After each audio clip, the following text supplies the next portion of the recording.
Hello everyone, Jeff and Jay here with another edition of Jay's Big Adventure. Jay is the fuzzy guy. The other guy is Chaz, and he is here from California by way of New York. How exactly did that happen? Well, it's quite a remarkable story that was actually born out of a very sad stage of my life. Both of my parents passed away in 2018 from dementia and Alzheimer's. My mom had suffered from it for almost 20 years. I've always been a motorcycle enthusiast and always wanted to ride a motorcycle around the United States. When I was clearing out their property, I found a journal that we had taken from a trip in 1973. I was 10 years old, and this was a trip we took pulling a camper with my family, me, my older brother, my mom and dad, all the way around the United States, 41 days, about 22 states.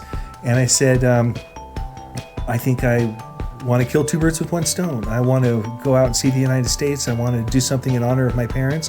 So I'm doing this in raising awareness and funds for the Alzheimer's Association. Very cool.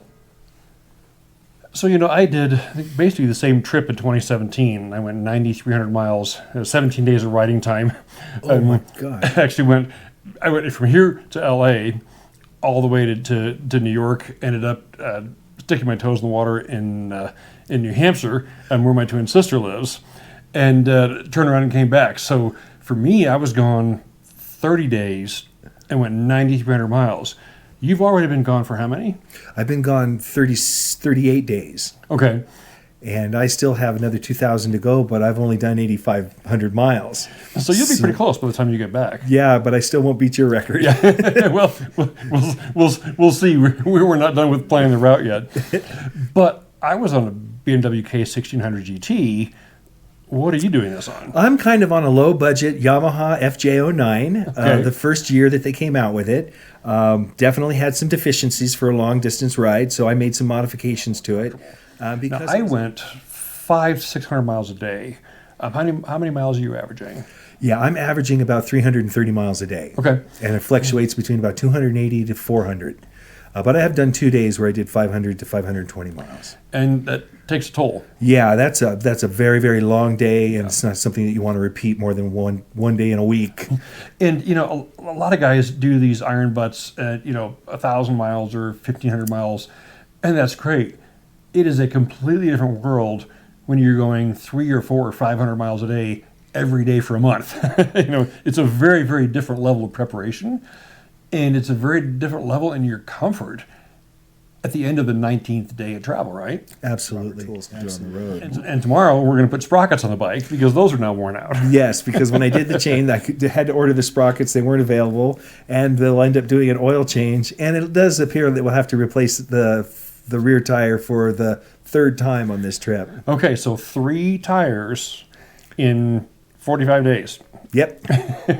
Okay, this leads us directly into the core of this video, which is going Darkside.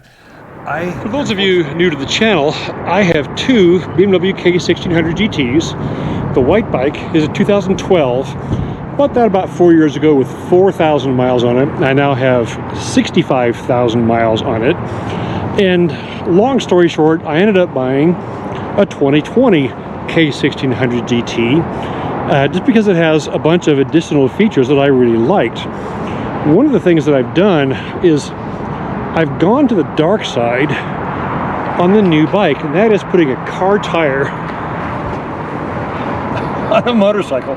And it does change the handling a little bit, but it gives you 4 times the tire life for 1/2 of the cost. And that's why people do it. This is a big, heavy, powerful motorcycle, and going Darkside really, really helps, especially on a long trip. And what we're going to do today is we're going to let Chaz ride both of them and give us his impressions. Okay, so you have never ridden a bike that's gone Darkside before, correct? That's correct. Never a Darkside. And you haven't been on a BMW this size before either, have you? In fact, yeah, probably the heaviest bike that I've ever been on, although I was a Honda dealer, salesman in the 1985 and rode Goldwings and the various other motorcycles they sold. Never been on a BMW and never been on a K1600 GT. Well, it's going to be interesting to see what your thoughts are. Let's start off with the 2012 with the motorcycle tire. Okay. All right, so this will be the first run on the K1600GT with a standard motorcycle tire. Again, this is Charles Nickerson, aka Chaz.moto, trying the Darkside. But first, a standard tire.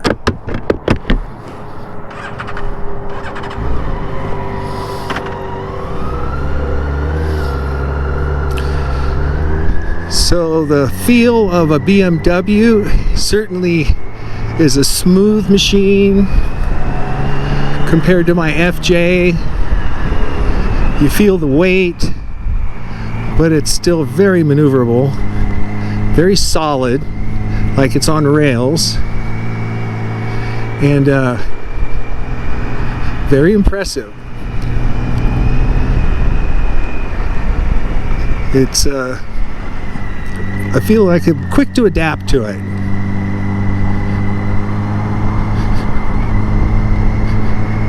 Turns pretty easily.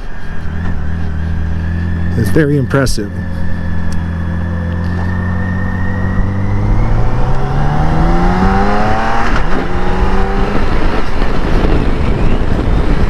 Definitely different than my FJ09 or other chain drive motorcycles that I've owned.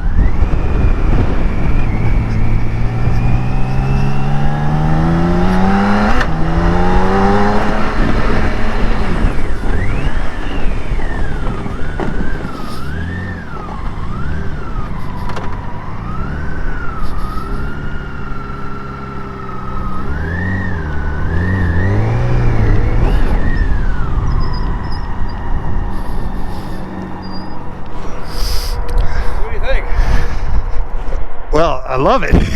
Gotta take your mistress home. It's a lot of fun, isn't it? Oh yeah. So let's try this Darkside. All right. So never ridden a motorcycle with a car tire on it. This is my first impression.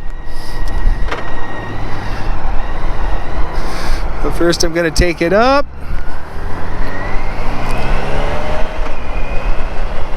And his throttle experience is much smoother than on the older GT, and I notice a little more counter steering right off the bat is required to keep it in the corner.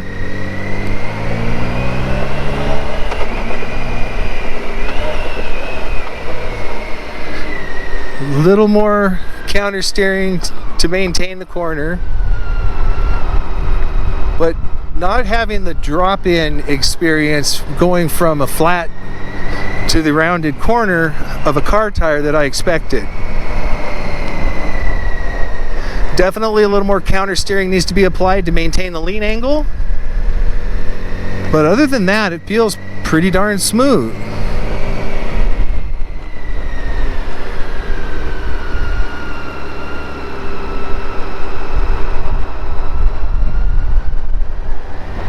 Let's see, just on straight line acceleration.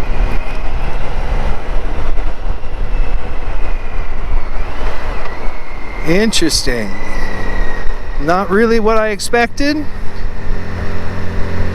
Corner grip seems similar without actually pushing it to the edge at highway speeds.